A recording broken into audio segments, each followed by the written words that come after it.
Hello, I'm Stephen Rakusik with South Dakota Public Broadcasting. I'm Dale Droege, Professor of Biology at Dakota State University. And today we're going to dissect the cow eye. Why the cow eye?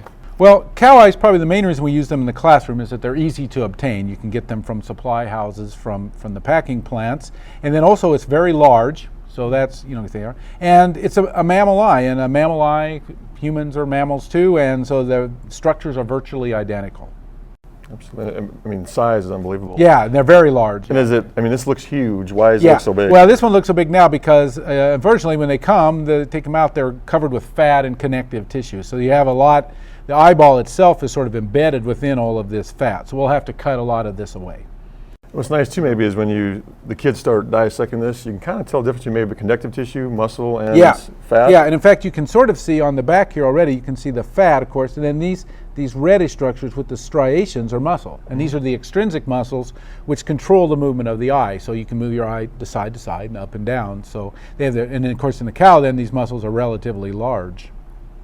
Anything else to look for on the outside? Well, one thing for us are coming out the very back, you'll see this little stub that looks like a cord, and that's the optic nerve, which of course carries the signals from the eye to the brain to be interpreted. So that's the only structure on the outside here we don't want to damage. We want to cut around that as we go.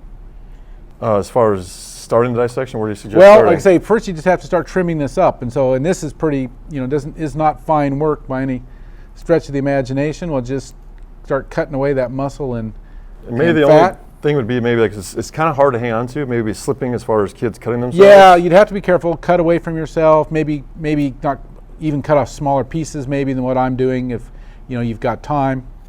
But you just have to have some patience and just keep cutting away that tissue. And I say there isn't too much to damage here as long as you don't go into the eyeball itself.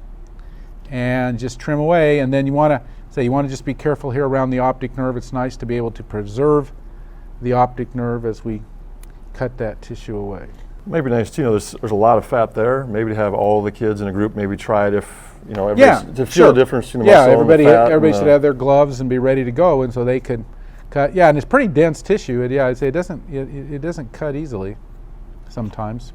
We do have one here and I think in the interest of time, we can just go ahead and see a huge difference there. Take that one away, and I'll hold this one. Yeah, so you see with a little patience, you cut all that away, and see here's the optic nerve on the one, and here's you can see the optic nerve extends into the eye, and you can see why they call it an eyeball. It has that spherical shape to it. As far as identification on the outside now, what do you want to show first? Yeah, so let's start with some identification here. Maybe you want to hold that for me? Okay, so here is the eye capsule itself, and you can see in the front is this transparent or relatively transparent part of it. This is the cornea, and so the cornea is where the light enters the eye. It's a protective outer layer. It is a little opaque now, but that's with the preservation and death. I mean, in life that would have been transparent.